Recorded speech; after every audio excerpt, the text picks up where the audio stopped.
बाबा Saheb Bhimrao Ambedkar university. बहुत सारे doubts, बहुत सारी प्रॉब्लम्स हैं I guess to apply your form specially for BBAU, isn't it? I have a lot of messages. मैं किसको देखूं, किसको क्या रिप्लाई करूं? Everybody have sent me the screenshot like this is the error, इस सेक्शन में ये एरर है, इस सेक्शन में ये एरर है। सो ओवरऑल BBAU के अंदर बहुत सारी प्रॉब्लम आ रही हैं because of this portal Samarth e-gov। तो इसकी वजह से आप लोग फॉर्म अप्लाई नहीं कर पा रहे हैं। कैसे कर पा रहे हैं, ये सारी चीज़ें डिस्कस करते हैं। और उसके कुछ नए रूल्स एंड रेगुलेशंस आए हैं, वो जानना बहुत ज़रूरी है।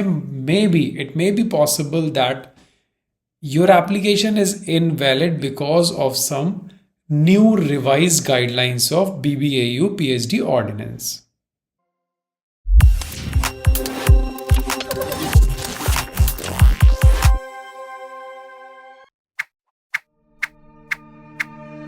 सो this is the website bbau.ac.in, जिसके थ्रू आप लोग समर्थ पोर्टल तक जा रहे होंगे और जहाँ पे जितने भी इंफॉर्मेशन है regarding admission is available. So if you see this left hand side corner latest news, so there are options basically for the CUET PhD notice, and the new notice is admission policy.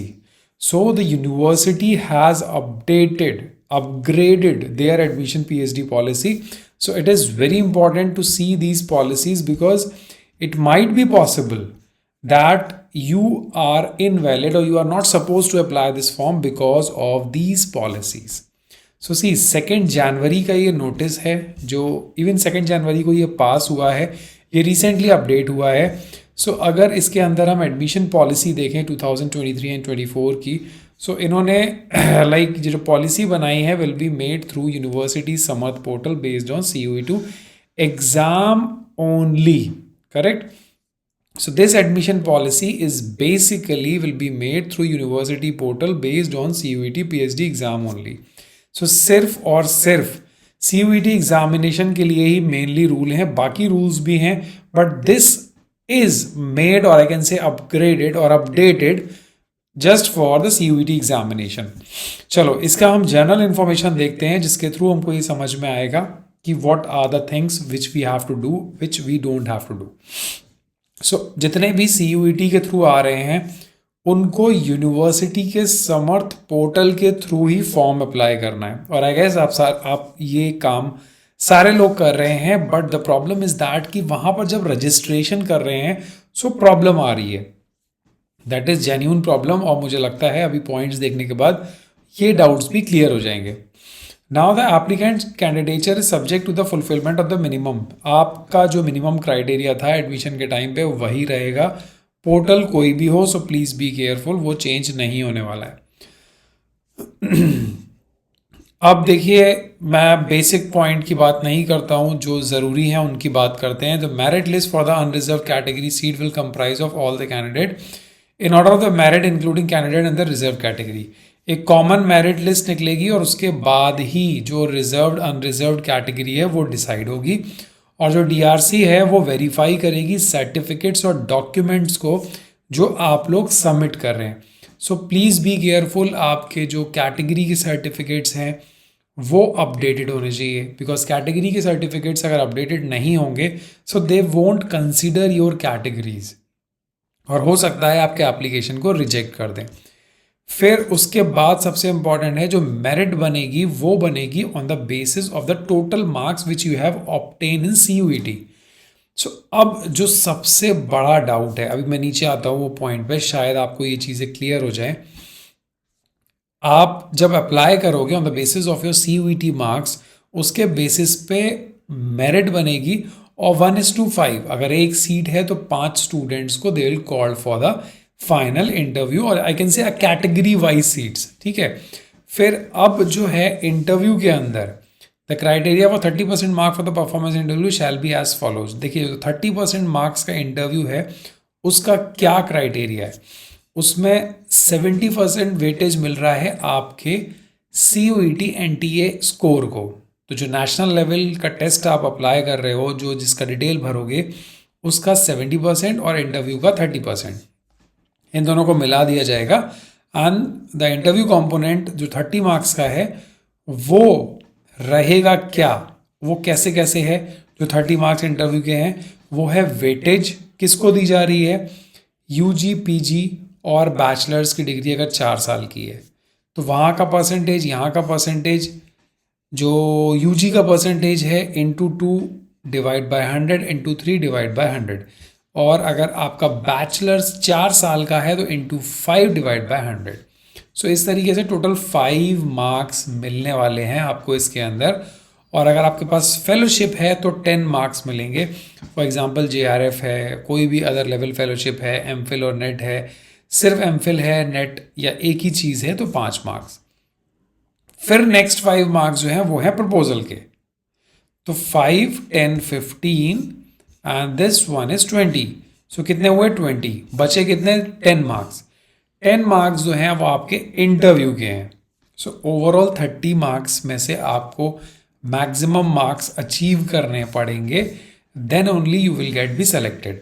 So 30% marks जो इन्होंने यहाँ कर दिए और interview के इधर हो गए, और इंटरव्यू कंपोनेंट के 30 मार्क्स हैं वो यहाँ डिवाइड हो चुके हैं।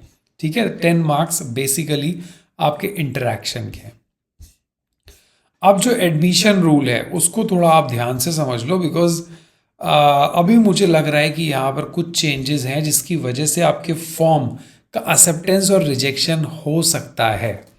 देखिए, जब आप इंटरव्यू के लिए कॉल करे जाएंगे, so you must be very careful, you must have a set of self attested documents. सिर्फ एक कॉपी मत लेके आना।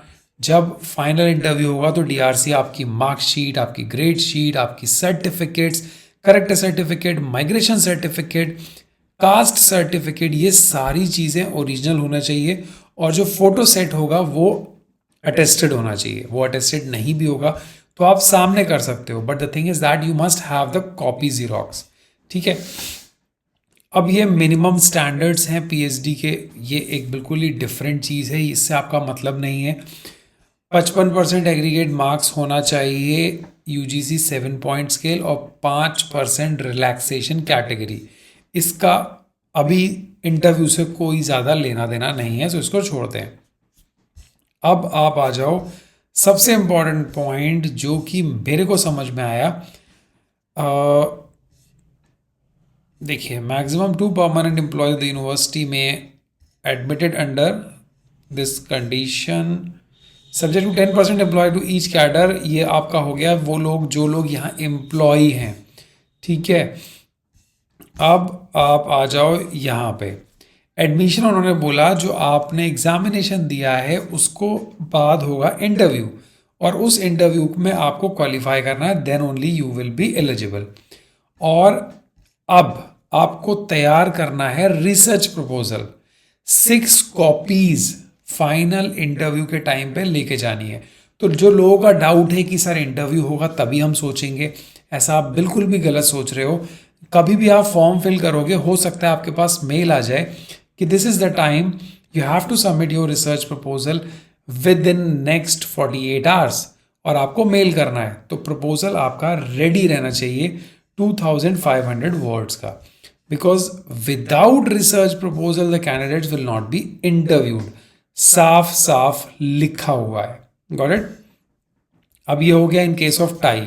फॉर एग्जाम्पल 2-3 स्टूडेंट्स में टाई हो जाए on the basis of the number, तो फिर वो फर्स्ट क्राइटेरिया क्वालिफाइंग डिग्री देखेंगे, सेकंड क्राइटेरिया क्वालिफाइंग डिग्री का इंटरमीडिएट देखेंगे, और third criteria marks in the next lower examination. So उसके बेसिस पे वो चेक करेंगे। अब आ जाओ सबसे important qualifying marks for PhD. देखिए, इनका बोलना है कि क्वालिफाइंग मार्क्स पीएचडी के 50% होना चाहिए, और कैटेगरी को 5% रिलैक्सेशन 45। सो अब देखो, जिसके 50% से मार्क्स कम है, मतलब 120, 180, 170, 190, मतलब 200 से कम है, शायद पोर्टल इसीलिए उसको अलाउ नहीं कर रहा है, because once you are entering your NTS roll number, वो वहाँ से आपकी इंफॉर्मेशन ट्रैक कर रहा हो और वो मना कर रहा हो। But this is very strange अगर वो इस बेसिस पे आपको फॉर्म अप्लाई नहीं करने दे रहा है. But I am not sure, but this point states that you must have a minimum 50% marks if you are from the general category. Clear? So this is the thing, this is the reservation policy. like 10% EWS को है, फिर उसके बाद 50% इसको है.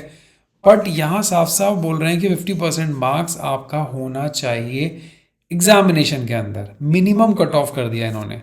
सो अगर ऐसा है तो you must be very careful. I don't know इतना टफ ये लोग क्यों कर रहे हैं. किसी प्रोस्पेक्टस में मैंने ऐसा नहीं देखा, but they are mentioning this thing. So अगर ऐसा है तो फॉर्म को ध्यान से भरिए.